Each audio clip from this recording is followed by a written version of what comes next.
Hello friends, Hindi कहानियाँ with सरिता में आपका स्वागत है। मैं आपके लिए मुंशी प्रेमचंद के उपन्यास दुर्गादास का अगला भाग लेकर आई हूँ। मानसिंह और गंभीर सिंह को किले पर भेजने के पश्चात वीर दुर्गादास ने चारों मुगल सरदारों को केसरी सिंह के साथ किया और राजमहल के पास वाले कारागार में कैद कर दिया। जोधपुर की रक्षा के लिए भी उचित प्रबंध किया।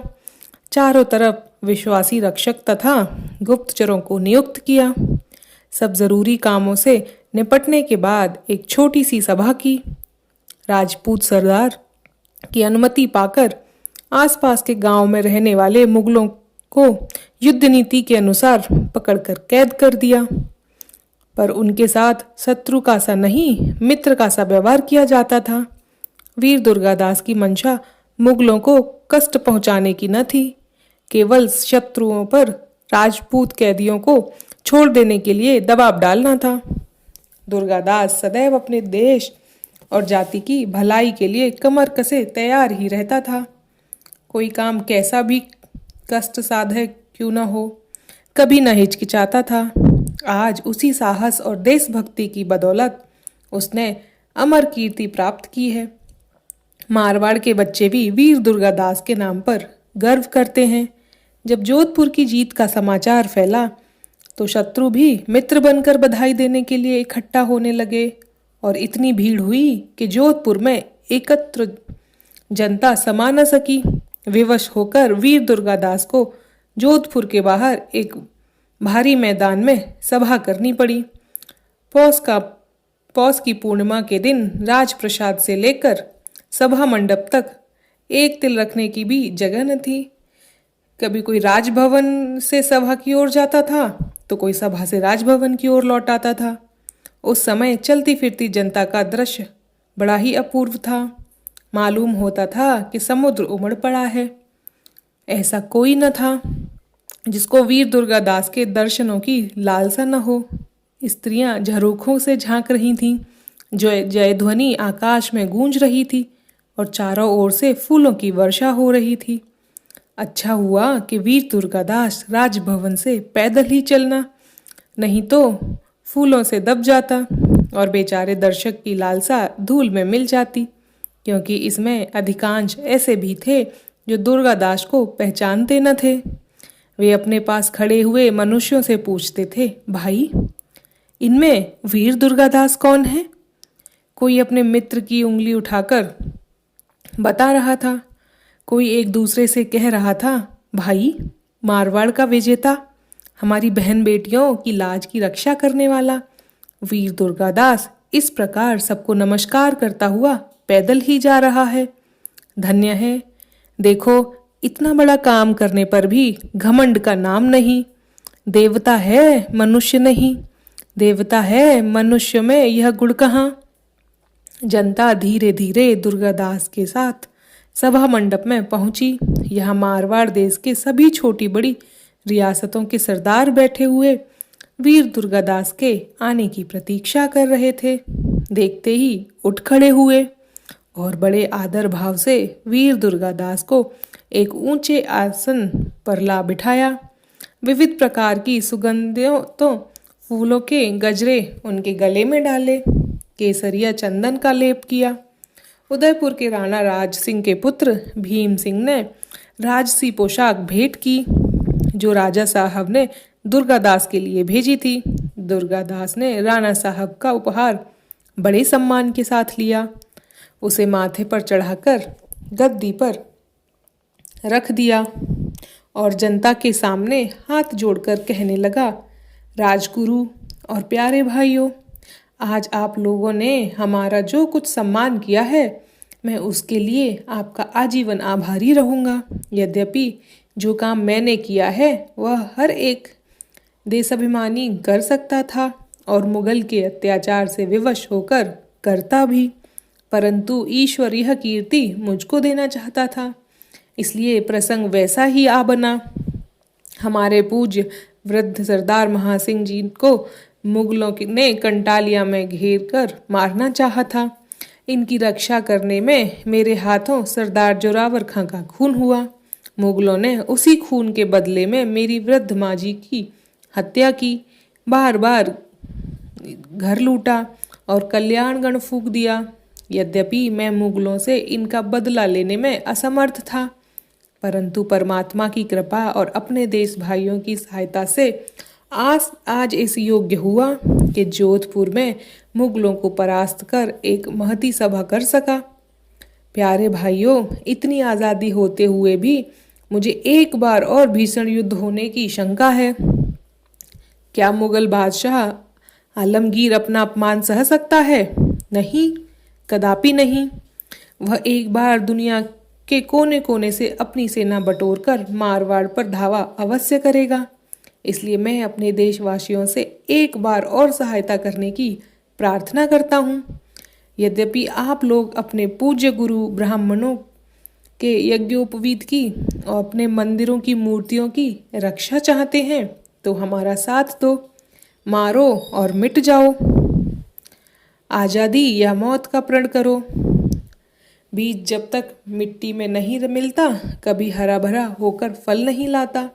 भाइयों, मुझे पहले से भी बड़ी संख्या में सहायता क्यों नहीं मिली?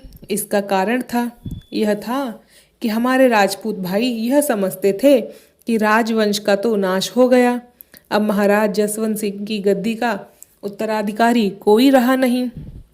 हम किसके लिए इतने बड़े मुगल बादशाह से बैर करें और अपना सत्यानाश कराएं? वे समझते थे दुर्गादास ने मुगलों से जो बैर ठाना है वह राज्य के लालच से। भाइयों, मैं सर्वांतर्यामी ईश्वर की को साक्षी करके कहता हूँ कि न मुझसे राज्य का लाभ था, ना ही कभी होगा। मेरे बहुत से भाइयों को अभी यह नहीं मालूम कि महाराज जसवंत सिंह का चिरंजीवी पुत्र अजीत सिंह अभी जीवित है। उसका लालन पोषण गुप्त रीति से हो रहा है। समय आने पर आप लोग राजकुमार के दर्शन करेंगे। वीर दुर्गादास इतना कहकर बैठ गया। जय ध्वनि और फूलों की वर्षा हुई। इसके पश्चात महाराज महासिंह जी उठे और जनता को नमस्कार करके बोले, भाइयों, वीर दुर्गादास ने मुगलों से बैर बसाने का जो कारण बताया वह अक्षरशः सत्य है। दुर्गादास ने मारवाड़ देश अपने लिए नहीं जीता, परंतु अपने पिता तुल्य राजा जसवंत सिंह की आज्ञा का पालन किया है। महाराज अपने सरदारों को अपने मरने के 10 दिन पहले आज्ञा दे गए थे कि यदि हाड़ी व भाटी रानी से ईश्वर की इच्छा से हमारी गद्दी का वारिस जन्मे तो सब सरदार कर्तव्य हो कि मारवाड़ देश को मुगलों से छुड़ाकर राजकुमार को गद्दी पर बिठाएं। आज वीर दुर्गादास ने अपने कर्तव्य का पालन कर दिखाया। अब हम लोगों के लिए उचित है कि जी तोड़ वीर दुर्गादास की सहायता करें, जिसमें वह समय शीघ्र ही आ जाए कि सब राजपूत अपने राजकुमार को जोधपुर की गद्दी पर बैठे देखें। जनता एक ही आवाज में बोल उठी, हम लोग अपने राजकुमार के लिए तथा मारवाड़ देश के लिए मर मिटने के लिए तैयार हैं। महासिंह जी जनता का जोश देखकर अपने राजगुरु जयदेव की ओर देखा। गुरुजी ने वीरों को माघ सुदी पंचमी के दिन युद्ध पर जाने की अनुमति दी। सब सरदारों ने अपनी अपनी सेना सहित मुहूर्त के एक दिन पहले ही आने की प्रतिज्ञा की। सभा विसर्जित हुई। एकत्र जनता तथा राजपूत सरदारों ने एक दूसरे से विदा ली और वीर दुर्गादास की बढ़ाई करते हुए अपने अपने घर गए।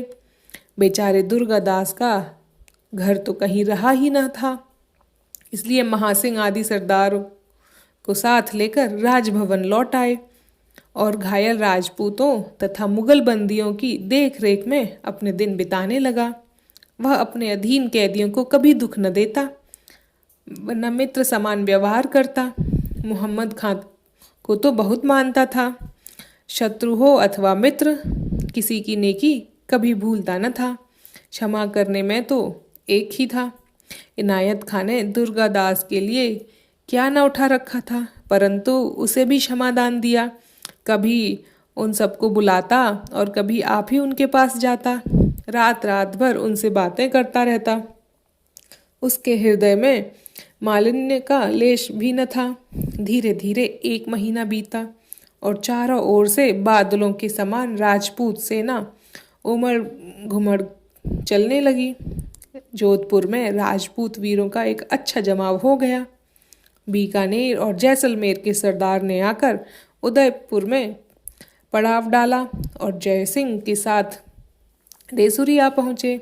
माघ सुदी पंचमी के दिन वीर दुर्गादास जोधपुर की एकत्र सेना लेकर ठाकुर जयसिंह से देसुरी में आ मिला। वह चारों मुगलों सरदारों को उनकी मुसलमानी सेना सहित अपने साथ लाया था, क्योंकि बादशाह से बंदियों की अदला बदली करनी थी। ये लोग राजपूतों से कुछ ऐसे मिलजुल गए कि कोई देखने वाला इन्हें कदापि कैदी नहीं समझ सकता था। परस्पर भाईचारे का सा व्यवहार था, एक दूसरे से बड़े प्रेम से मिलता था और विश्वास करता था। यह था संगति का फल। और वीर दुर्गादास का वर्ताव कि शत्रु भी मित्र बन गए और समय समय पर हितकर सलाह भी देने लगे, जिसे दुर्गादास सहर्ष मानता था। आज ही जब देसुरी से सेना के आगे चलने के विषय में सलाह हो रही थी तो मोहम्मद खां ने इसका विरोध किया। और बात ठीक थी, क्योंकि छुटपुटा हो चुका था। आगे यदि पड़ाव के लिए उचित समय न मिलता तो बड़ी असुविधा होती। सेना के लिए भोजन और विश्राम जरूरी है। यह सोचकर पड़ाव देसुरी के मैदान में रहा। रात हुई, सबने भोजन किया और विश्राम करने लगे। दुर्गादास जरूरी कामों में से निपटकर अकबर शाह के डेरे में गए और बैठकर बातचीत करने लगा। बातों में औरंगजेब का प्रसंग छिड़ गया। दुर्गादास ने कहा, भाई आप माने या न माने, क्योंकि वह आपके पिता हैं, परंतु मैं तो यही कहूँगा कि औरंगजेब किसी पर विश्वास नहीं करते। देखो उन्होंने राजा जसवंत सिंह के साथ कैसा कपट व्यवहार किया।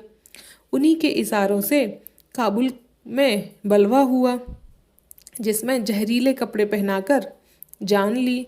तब धोखे से मारवाड़ को अपने अधीन कर लिया। फिर भी संतोष न हुआ, यहाँ तक कि महाराज का वंश ही नष्ट करने पर उतारू हो गए। दिल्ली में ही अजीत सिंह के मरवाने के लिए क्या नहीं किया। देखो भाई अकबर शाह, भला कोई अपने मित्र के साथ ऐसा विश्वासघात करता है? अच्छा मान लो हम लोग परम धर्मी थे, हमारे साथ जो कुछ किया अच्छा किया, परंतु क्या तुम्हारे बाबा जहांगीर भी काफिर थे, जिन्हें कारागार में पानी का भी कष्ट दिया? अपने सगे भाइयों तथा भतीजों से जैसा बर्ताव किया, क्या वह आपसे छिपा है? खैर यह भी सही, वह दूर के थे, परंतु आप तो उनके बेटे हैं। वे आप पर भी विश्वास नहीं करते।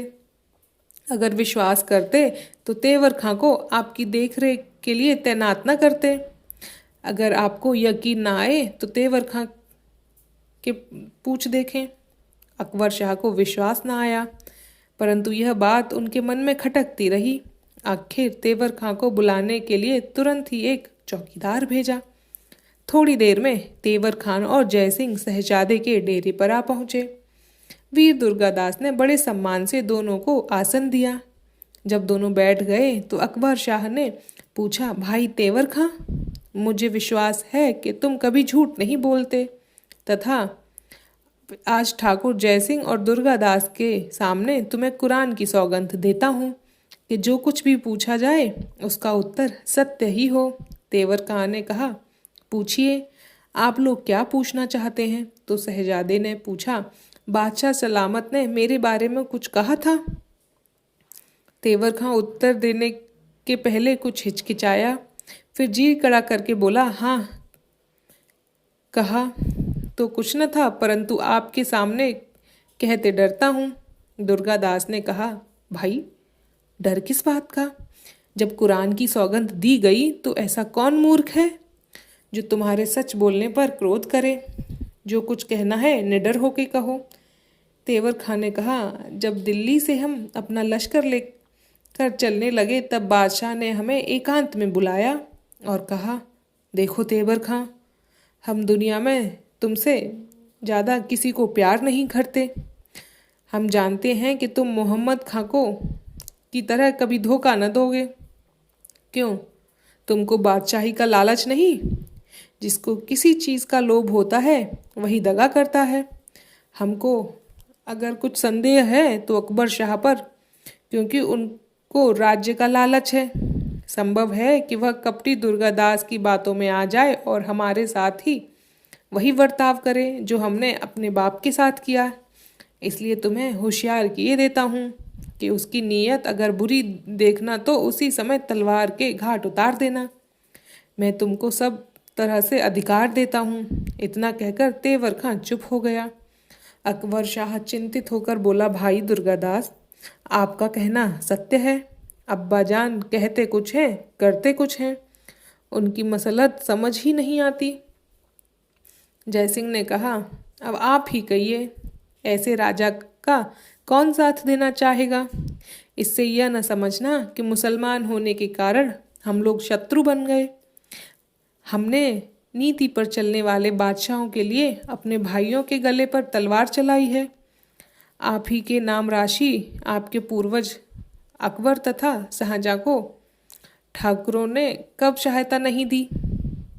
वे लोग प्रजापालक थे, अपनी प्रजा को पुत्र के समान मानते थे।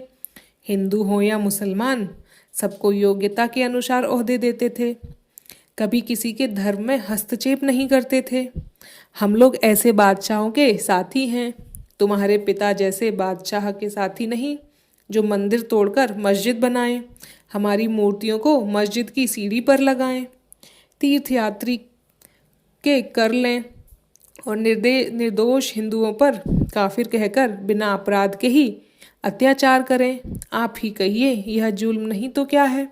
दुर्गादास, अगर आप लोग औरंगजेब की करतूतों को दरअसल पाप और जुल्म समझते हैं और उनसे बचना चाहते हैं तो जैसा हम कहें वैसा पर करने की प्रतिज्ञा करें, परंतु समय पड़ने पर धोखा न देना। हम औरंगजेब को पकड़कर शहजादे को गद्दी पर बिठा देंगे। इनका जैसा नाम है वैसा ही बादशाह अकबर के से गुण भी हैं।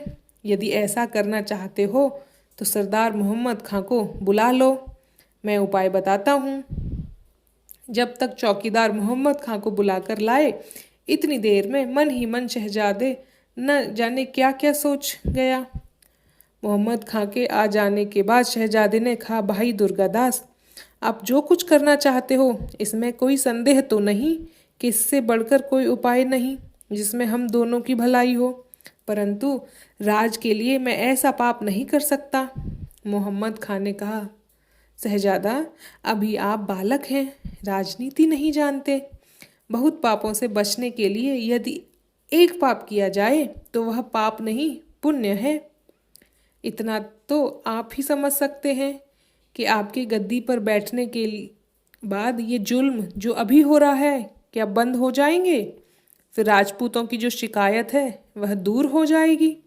परस्पर मेल हो जाने पर प्रजा कितनी सुख से रहे। इसलिए हमें तो ऐसा करने में कोई पाप मालूम नहीं होता। अब रहा यह कि औरंगजेब ने अपने बाप को कारागार में रखकर बड़ा कष्ट दिया था।